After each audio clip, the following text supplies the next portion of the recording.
One of the most misunderstood topics among the people I encounter is the application of the scientific method for social concern. There is an old belief that was propagated throughout the centuries, possibly due to an evolutionary cultural baggage that our species has, apparently very difficult to drop, according to which you can't use a science or the scientific method to figure out how to run a society. If you're not familiar with the scientific method and you don't have the time to read the scientific literature, go to a laboratory, talk to the industry professionals and researchers at universities, you can find a very good 9-minute introduction called The Scientific Method Made Easy by YouTuber Potholer54, link in the video description. The topics of strategic resource management and ethics are closely interrelated, and it has been the subject of study by politicians, philosophers, and economists in the past. More recently, it became really an interest of lawyers, bankers, and lobbyists. Here's an interesting fact. Out of the 535 members of the US Congress, only 22 have science or engineering backgrounds, and of these, only 2 might be considered experienced scientists or engineers. Most politicians are lawyers or bankers who work for corporations. And there should be no surprise that most of the laws that are passed are advantageous to the higher class. One could say that this is of little or no importance. Why should the people who manage society know how it actually operates on a technical level? And would we solve our problems if the people in power were all scientists? Some advocate a democratic system. Others believe that a technocracy is the only way to successfully manage a society. And then of course you have the free market advocates, who hold a strong belief that the invisible hand and the power of competition is the driving force to make people happier and more productive. I will explain why all of these approaches are fallacious and display very obvious problems. Democracy is a word that has been used and misused for centuries. So before I go into the details, let's clarify a few concepts. The term comes from the Greek demokratia, rules of the people, which was coined from the word demos, people, and kratos, power, in the middle of the 5th and 4th century BCE to denote the political system that existed in some Greek city-states such as Athens. To cut short, democracy is a form of government in which all citizens have an equal say in the decisions that affect their lives. It is important to point out that no country in the world uses or has ever used such a system. In the past, it was due to problems related to logistics. A small city of a few hundred citizens might have been able to use it, but as numbers grew larger and larger, it became increasingly more difficult. With today's technology, it would be, in principle, possible through systems of e-voting on the internet. But when one looks at the matter more deeply, serious problems arise. There are literally hundreds of things that require a decision to be made. Are we to vote all together on a nation on each of these issues? Supposing that was the case, how can we be sure that we took the best choice available at the moment? To understand why this isn't such a good idea, let's use an analogy. Suppose you suddenly discover that you have a rash on your skin. What do? Would you call up all of your friends for a democratic vote on what actions should you take next? Most people would go to a qualified medical doctor who will redirect them to a dermatologist, an allergist, or any other specialist who might be knowledgeable about the subject. The reason for this is that specialists use well-established scientific practices that can be studied, tested, checked, and improved constantly. It is very clear to people when it comes to medicine what the course of action should be, and that's because it has a direct effect on their lives and they can see the result in a relatively short time. Yet, when it comes to the management of society at large, they reject the idea that science has anything to say on this regard, having the illusion that the scientific method is oblivious to the inner workings of society. At this point, one might think that a technocracy, a form of government in which engineers, scientists, health professionals, and other technical experts are in control of decision-making in their respective fields, would be desirable. While in principle this is partly true, a technocratic government has other, more insidious problems than a democracy. Simply having experts taking decisions does not ensure in any way that they will not be influenced by some powerful groups to act in a certain way at the expenses of the unaware majority. Humans are not born corrupt, but when the conditions for corruptions arise, history shows that they will tend to become corrupted. In the end, a ruling elite that makes all the decisions has no obligation to take into account the needs of all the people, and has no interest in sharing this body of knowledge with the rest of society. An institution composed of a small minority, self-sustaining and self-perpetuating. Social systems up until now have largely been based on ideologies and then imposed on the population with pretty much disastrous results. The rules were fairly simple. If you obeyed and agreed with the current ideology, you were okay. If not, you were likely to be imprisoned, killed, or in the best cases called a terrorist or a fanatic.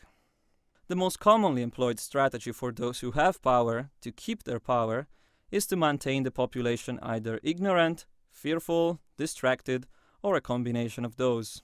A technocratic system in and of itself is no better than any other form of government if certain conditions do not precede the newly created system of governance.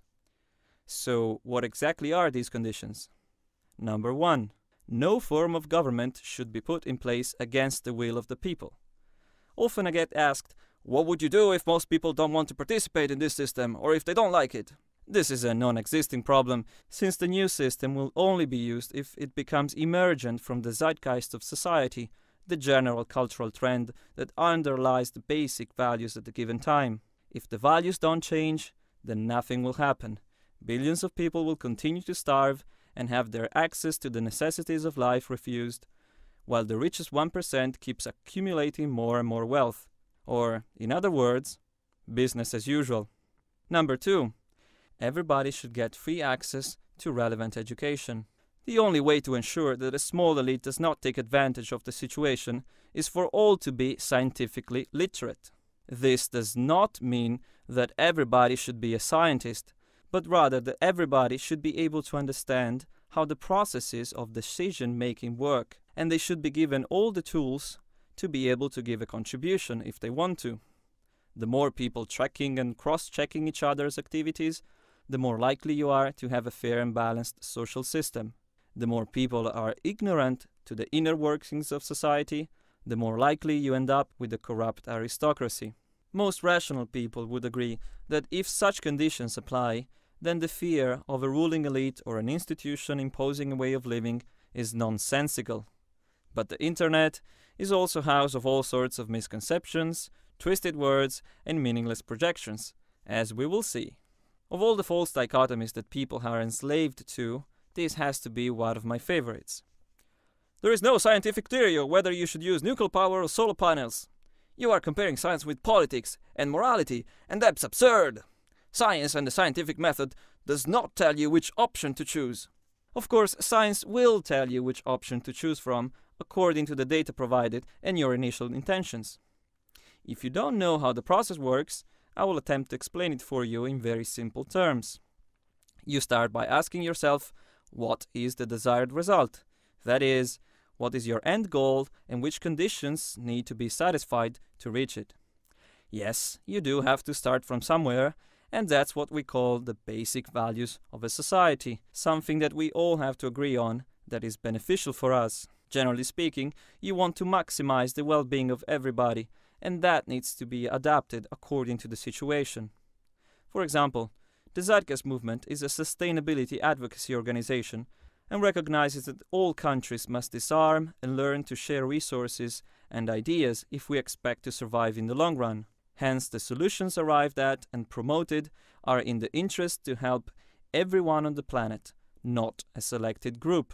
One could always argue that peace, sustainability, and prosperity are not desirable conditions, and that they prefer poverty, corruption, pollution, war, and mass starvation. If you do, I don't know what you're talking about. Let's go back to our example. In this particular case, the desired result is to produce the maximum amount of energy in the most sustainable, efficient, and responsible way possible. Now, let's compare the two approaches that are at stake, the scientific method and the current socio-political system. This method is fairly straightforward and simple to describe, but for some reason very hard for the general public to understand.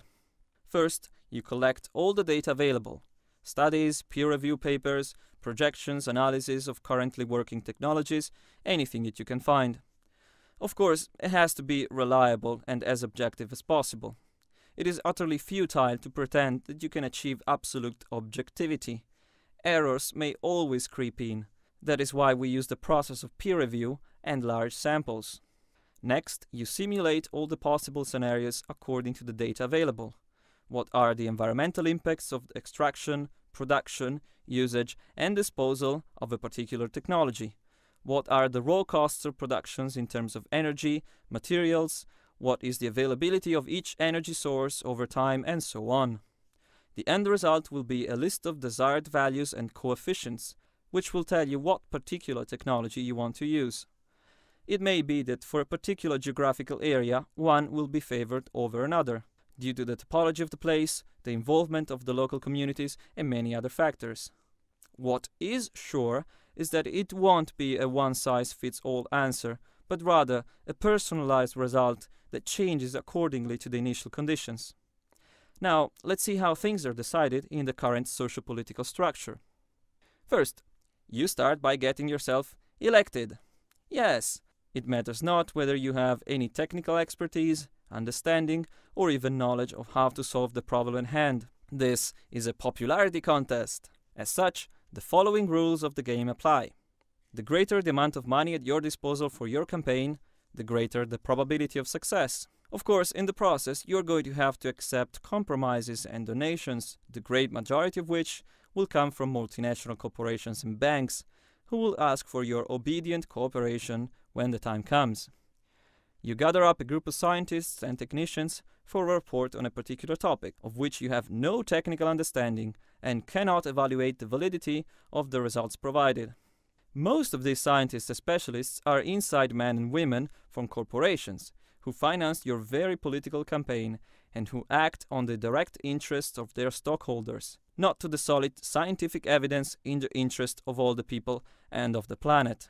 In the end, what matters most is that the expected profits from banks and corporations are stable and solid. The stockholders will generously repay you for your efforts, while a media campaign paid by your investors will secure you a sure victory on the next election. The reality is that the current infinite economic growth paradigm is not only mathematically unsustainable, but it is ecologically detrimental.